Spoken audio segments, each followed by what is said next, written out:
বিসমিল্লাহির রহমানির রহিম। প্রিয় দেশবাসী, আসসালামু আলাইকুম। বিনা ভোটে ক্ষমতায় থাকার জন্য খুনি হাসিনা গত 15 বছরে হাজারো মানুষকে গুম, খুন, অপহরণ করেছে। হামলা চালিয়ে মিথ্যে মামলা দিয়ে লক্ষ লক্ষ মানুষকে করেছে ঘরছাড়া। রাজনৈতিক উদ্দেশ্য প্রণোদিত মামলায় হাজার হাজার মানুষকে বছরের পর বছর ধরে কারাগারেই জীবনের সোনালী সময়গুলো কাটাতে বাধ্য করেছে। খুনি হাসিনার অত্যাচার, নির্যাতনে, নিপীড়নে দেশের গণতান্ত্রিকামী মানুষ ক্ষুব্ধ, বিক্ষুব্ধ এবং এ কারণেই গণ আন্দোলনের মুখে খুনি হাসিনা পালানোর পর নির্যাতিত নিপীড়িতদের কারো কারো হয়তো আচরণে হয়তো বা ক্ষোভের মারাত্মক বহিঃপ্রকাশ ঘটেছে। প্রিয় দেশবাসী, গণহত্যাকারী খুনি হাসিনা পদত্যাগ করে পালানোর পর আমি তাৎক্ষণিকভাবে দেওয়া একটি বক্তব্যে সবার কাছে আহ্বান জানিয়ে বলেছিলাম, বিজয়ের কাছে পরাজিতরা নিরাপদ থাকলে বিজয়ের আনন্দ মহিমান্বিত হয়। তবে আমি খবর পেয়েছি দেশের কোনো কোনো জায়গায় কিছু কিছু অনাকাঙ্ক্ষিত ঘটনা ঘটেছে। এ প্রসঙ্গে আমি আবারও আপনাদের কাছে বিনীত আহ্বান রেখে বলতে চাই, ধর্মীয় কিংবা রাজনৈতিক কারণে কোনো ব্যক্তি বা গোষ্ঠীর প্রতি প্রতিশোধ কিংবা প্রতিহিংসা পরায়ণ হবেন না।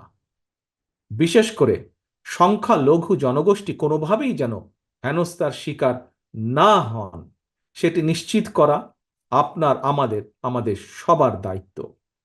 কোনো ধর্মীয় উপাসনালয় ক্ষোভের বহিঃপ্রকাশ ঘটাবেন না। খুনি হাসিনা তার দলীয় এবং ব্যক্তি স্বার্থে রাষ্ট্র এবং সমাজে মানুষে মানুষে ঘৃণা, হিংসা, বিভেদ ছড়িয়েছে। তবে আমার বক্তব্য স্পষ্ট, কাউকে সংখ্যালঘু হিসাবে বিবেচনা করার প্রয়োজন নেই। বাংলাদেশে মুসলমান, হিন্দু, বৌদ্ধ, খ্রিস্টান, বিশ্বাসী কিংবা অবিশ্বাসী কেউ সংখ্যালঘু নন। বরং আমাদের একটি পরিচয়, আমরা সকলে বাংলাদেশী। সুতরাং ব্যক্তি হিসাবে কারো প্রতি কোনো ক্ষোভ থাকলে প্রয়োজনে আইনগত পদক্ষেপ নিন, কিন্তু দয়া করে আপনারা কেউ নিজ হাতে আইন তুলে নেবেন না। অন্যকে নিরাপদ রাখুন, নিজেকেও নিরাপদ রাখুন।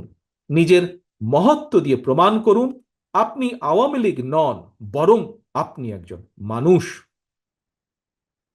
প্রিয় দেশবাসী, ভাই বোনেরা, আরেকটি বিষয়ে আমি আপনাদের দৃষ্টি আকর্ষণ করতে চাই।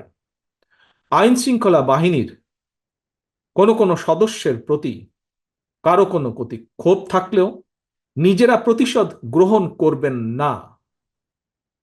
আইন শৃঙ্খলা বাহিনী কিংবা জনপ্রশাসনের কেউ অন্যায় করে থাকলে রাষ্ট্রের প্রচলিত আইন অনুযায়ী তাদের বিরুদ্ধে ব্যবস্থা গ্রহণ করা হবে। দেশে কোনো সরকারি কিংবা বেসরকারি প্রতিষ্ঠান কিংবা বিদেশের দূতাবাসগুলো নিরাপদ রাখা আপনার, আমাদের সকলের কর্তব্য, সকলের দায়িত্ব। খুনি হাসিনা এতদিন এসব প্রতিষ্ঠান তার পারিবারিক প্রতিষ্ঠানের মতন ব্যবহার করলেও এগুলো জনগণের সম্পদ, এগুলো রাষ্ট্রীয় সম্পদ, কারো ব্যক্তিগত কোনো সম্পদ নয় এগুলো। প্রিয় ভাই বোনেরা, প্রিয় দেশবাসী, সবশেষে আমি আবারও আপনাদের কাছে বলবো, কোনো অপশক্তি যাতে ছাত্র জনতার সফল বিপ্লবকে লক্ষ্যচ্যুত করার সুযোগ নিতে না পারে, এই জন্য আমাদের প্রত্যেকটি গণতান্ত্রিকামী প্রত্যেকটি মানুষকে অত্যন্ত সতর্ক এবং সজাগ থাকতে হবে। এটি এই মুহূর্তে বিএনপি সহ বাংলাদেশের পক্ষের প্রতিটি রাজনৈতিক দলের নেতা, কর্মী, সমর্থক, শুভাকাঙ্ক্ষীদের প্রতি আমার বিশেষ আহ্বান। আল্লাহ হাফেজ। বাংলাদেশ জিন্দাবাদ। বাংলাদেশ জাতীয়তাবাদী দল জিন্দাবাদ।